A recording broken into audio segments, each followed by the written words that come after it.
Hello, dear viewers. Namaskar. Welcome to Moksha Media. You are with Moksha Hiremat. Vachana is a form of literature in the language of Kannada.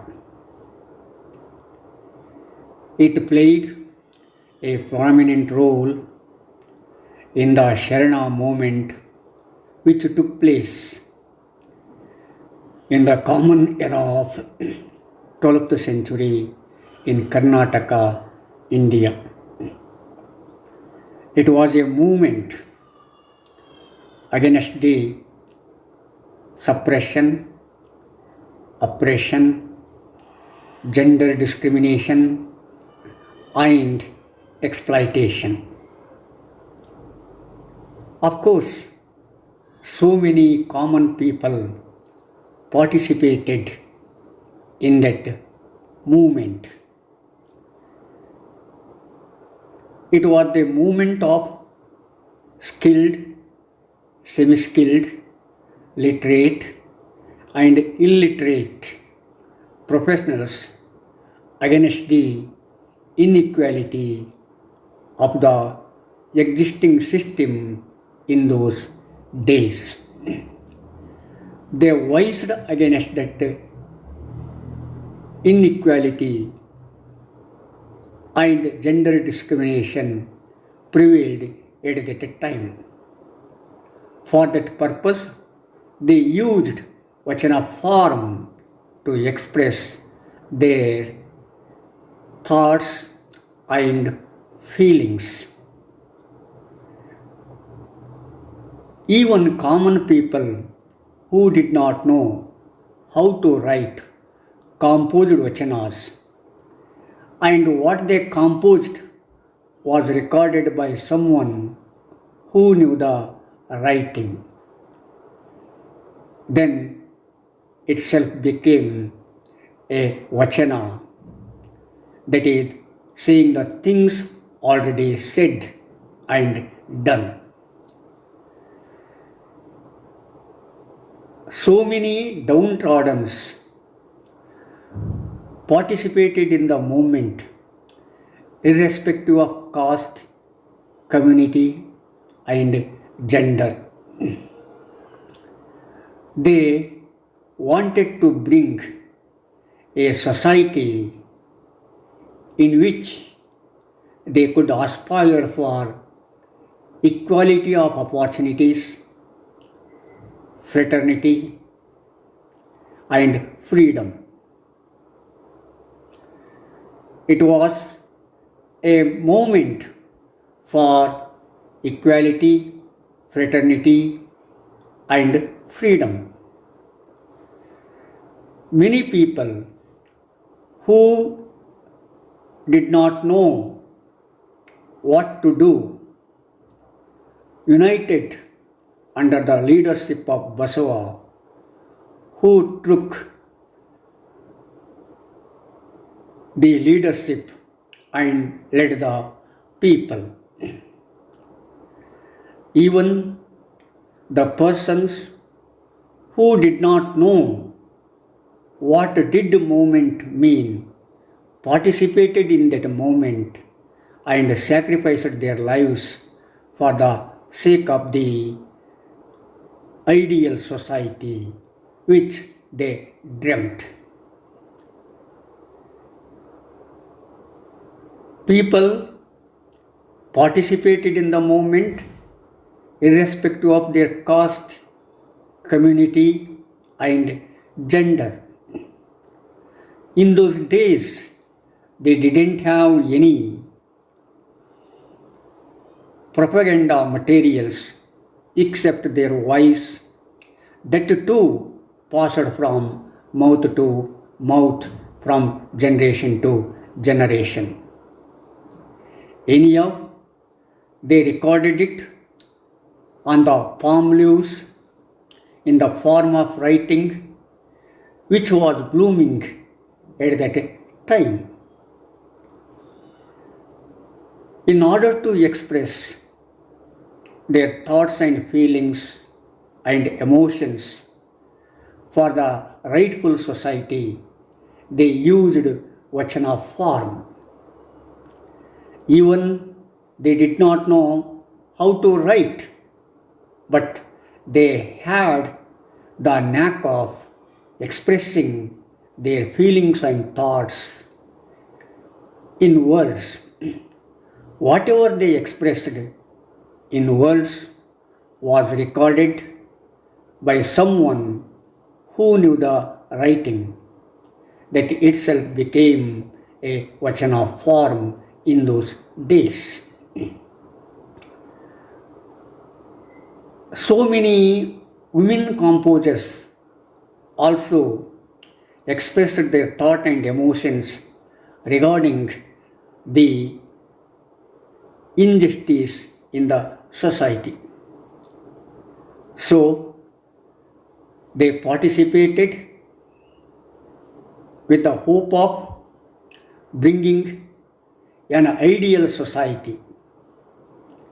For that, they used vachanas to reveal their thoughts. Even women participated in the movement, irrespective of their caste, community, and gender. But in those days, it was very difficult for a woman to come out of a house. In such a situation, the women came out of the house. They participated in the Sharana movement. They composed vachanas and they showed their solidarity with the people of the common aim and objectives. Sathyakka was one of them. Sathyakka was from a downtrodden community. Her occupation was sweeping the yards of Shiva temples and the Shiva's devotees' yards. She was in the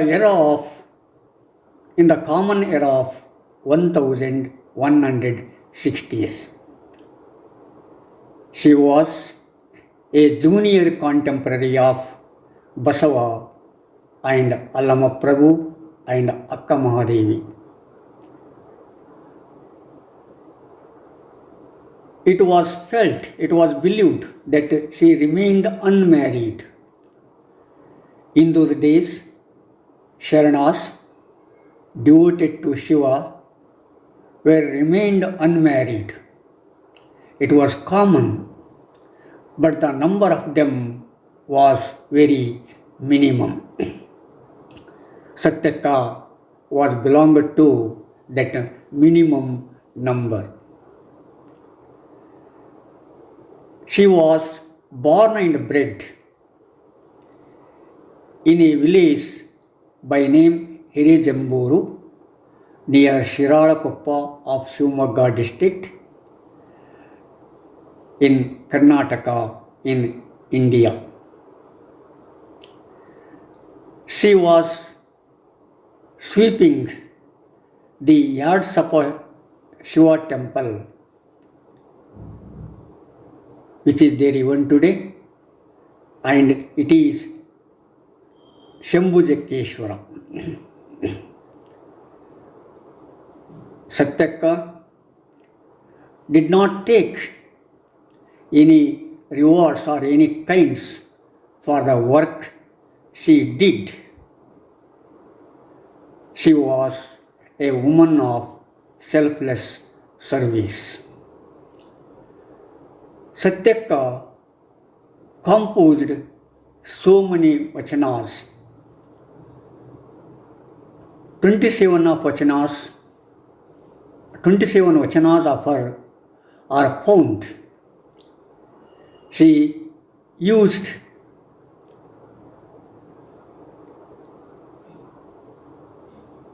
the name of Shambhujikeshwara as her signature.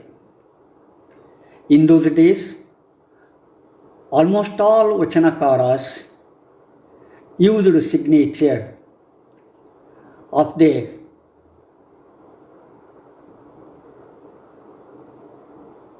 god or goddess.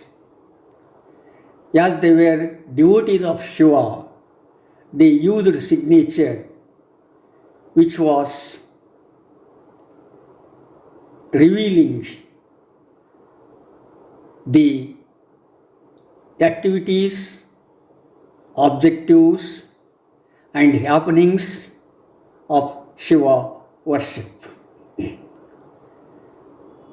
Sathyakka, being a woman from downtrodden community, she expressed her anger against the inequality,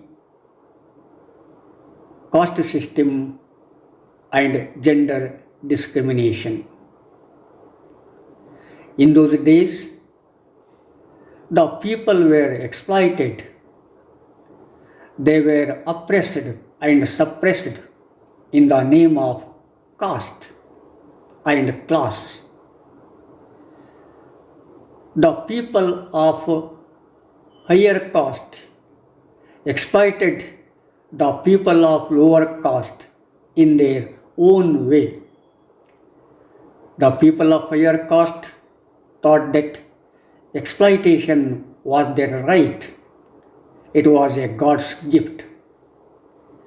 But the exploited opposed it and said that it was not God's gift, but in the name of God they were cheating the God itself. Against this, the devotees revolted and made a movement. Of course, in order to express their thoughts, those Vachanakaras used Vachanas. The Vachanas are very simple. Even common people can understand those Vachanas and can act accordingly. Sathyakka, being a commoner, being a woman from downtrodden community, composed Vachanas which are very simple and meaningful. Here, I would like to go through some of the Vachanas composed by Sathyakka. We don't know much about Sathyakka, as Shiva devotees did not want to reveal their personal life in Vachanas. It happened in case of most devotees. That is why they used the signature of Shiva or the incarnation of Shiva, revealing their thoughts and feelings, but not the personal life of them. That is why much do not know about the personal life of Vachanakaras and woman Vachana composers. The same thing can be said of the Vachanakarti Sathyakka. Here, in order to show our feelings and thoughts, I would like to go through some of the Vachanas composed by Sathyakka. Vachana goes like this: offering and worshipping is not the rule. Offering and worshipping is not the rule. Mantra and tantra are not rules. Lighting lamps and incense sticks are not rules. Not surrendering to another's money or another's woman another's God is the rule. Not surrendering to another's money or another's woman, another's God is the rule. Oh brothers, these are eternal rules in Shambhujakeshwara. Like this, Sathyakka expressed her thoughts. The meaning is very simple. I think it need not require any explanation.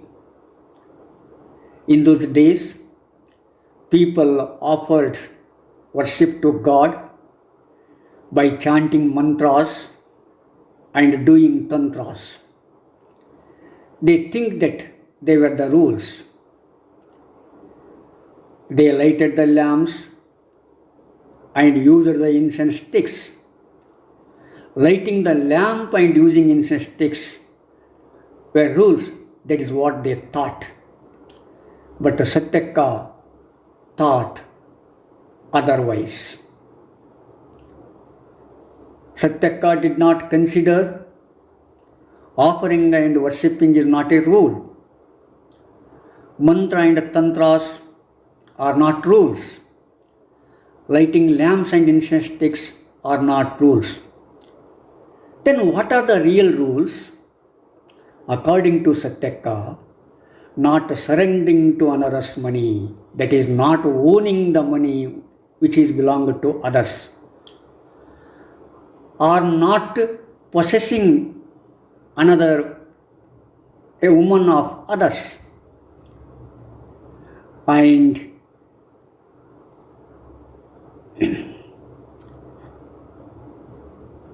these, that is not surrendering another's money, I am not possessing another's woman, I am not committing to the God which was against their faith, is the rule.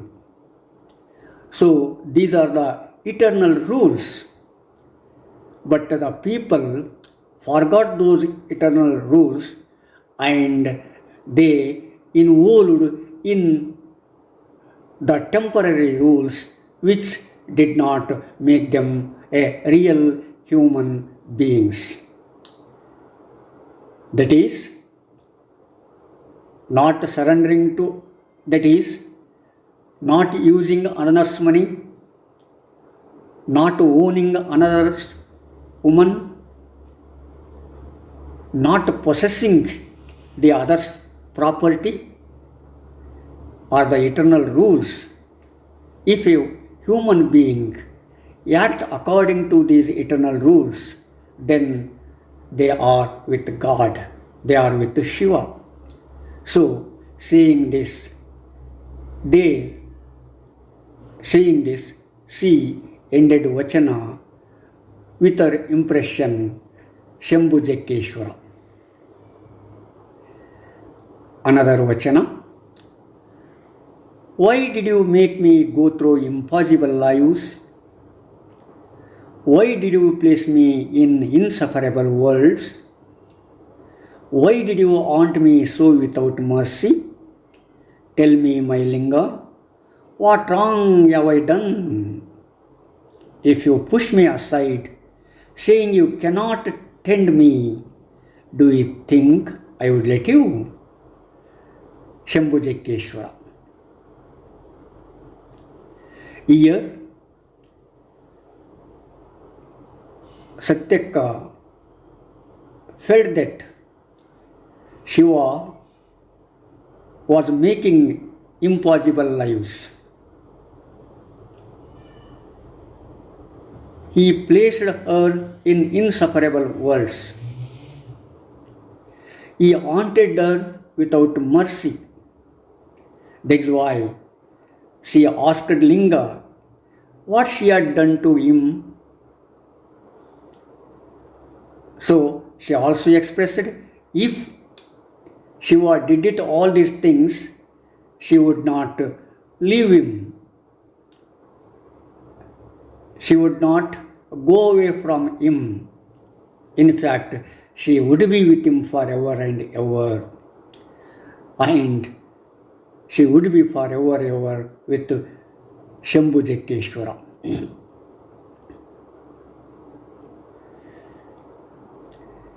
If gold or cloths are found lying on the street, and if I pick them up, I swear on you, I swear on your Pramata.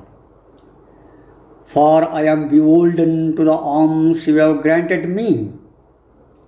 With a weak mind, if I am tempted towards the wealth of other, just dunk me in hell and walk away, Shambhu Jakkeshwara.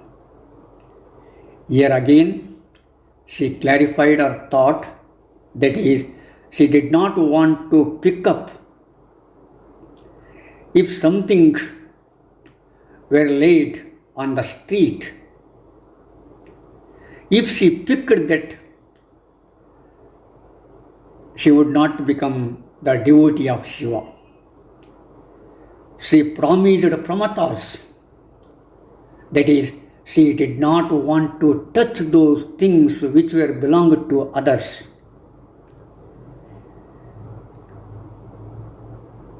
Because God had given her all the things which she needed. If she tempted to get those things laid on the streets with a weak mind, then she told God, she requested God to dunk her in the hell and walk away. That is, he could leave her in the hell and go away from her. So, saying this, she used the signature Shambhu Jakkeshwara. So, like this, Sathyakka goes on and on, revealing her radical thoughts regarding the social things. Of course, another sensible Vachana is here. There is no proof to claim if one has breasts and hair, it is a woman.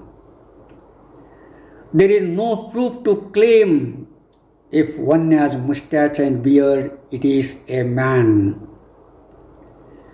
It is just the way of this world, and it is not the way of the wise. It is its sweetness that makes it a fruit. It is its fragrance that makes it a flower. Only you would know these ways, O Shambhu Jakkeshwara. People in common think that if one had breasts and hair, it is woman. If one has mustache and beard, it is man. That is the thought of the common people, but not the thought of wise one. Because here outward appearance is not important. What is there inward is very important. We come to know the greatness of the fruit by its sweetness. We come to know the flower by its fragrance. It is inner, it is inward. Of course, Shiva knows it, and by that he showed the difference between the common people and the. Like this, Sathyakka revealed her thanks. See you in the next episode.